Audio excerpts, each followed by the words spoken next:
حسن صاحب آپ سے میں بات کروں گی اس حوالے سے، جس طرح سے آئی ایم ایف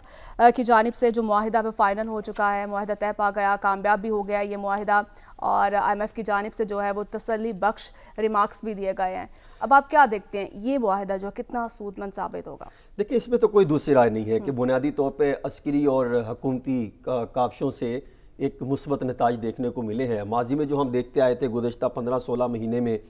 جس طریقے سے جو ہے وہ ملک کا سارا سسٹم تباہ کر کے رکھ دیا تھا، سیاسی جماعتوں پر الزامات لگتے تھے، حالات اس حد تک خراب تھے، لیکن اب جو چیلنجز تھے وہ میں سمجھتا ہوں کہ مشترکہ طور پہ جو کاوشیں کی گئی ہیں کافی مثبت جو ہے ملکی معیشت پر اثرات دیکھنے کو مل رہے ہیں۔ فار ایگزامپل، جس طرح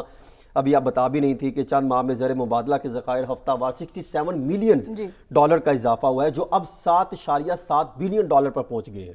اور اسی طرح روشن ڈیجیٹل اکاؤنٹ کے ذریعے 2023 اکتوبر کی صرف میں بات کر رہا ہوں تو بیرونی ترسیلات زر میں 6.75 جو ہے بلین ڈالر کا اس میں اضافہ دیکھنے کو ملا ہے، یعنی اسے تجاوز کر گئے۔ اور مالی سال 2023-24 میں 3 ماہ میں غیر ملکی سرمایہ کاری جو ہے وہ 72.7 ملین ڈالر تک پہنچ چکی ہے۔ اسی طرح جو بینک ڈپازٹ کے حوالے سے بے شمار جو افواہیں چلتی رہی ہیں اس کا خاتمہ ہوا، اور اب دیکھنے کو نظر آ رہا ہے کہ 15.33% سالانہ اضافے سے ڈپازٹس جو ہیں وہ 26.32 ٹریلین روپے تک پہنچ چکے ہیں، ڈالر نہیں روپے تک پہنچ چکے ہیں۔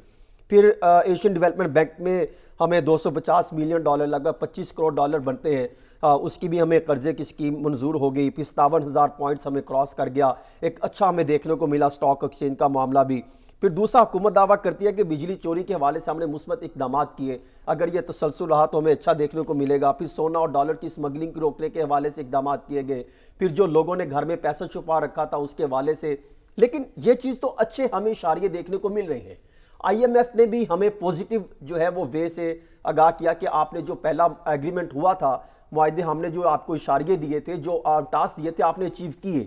لیکن جو ٹیکس کے حوالے سے آئی ایم ایف نے سوال کھڑا کیا ہے کہ جو ٹیکس سے بالا تر ہیں ان کو ٹیکس کے دائرہ کار میں لانا، وہ حکومت کے لیے کتنا بڑا چیلنج ہوگا، اور کیا یہ لانگ ٹرم بھی ہمیں کوئی دیکھنے کو ملے گا یا شارٹ ٹرم پوزیشن پر ہم جو ہے وہ اچیومنٹ کرتے رہیں گے۔ لیکن یہ اچھی بات ہے کہ ایس آئی ایف سی والا پروجیکٹ کو آئی ایم ایف نے سراہا ہے۔ بالکل۔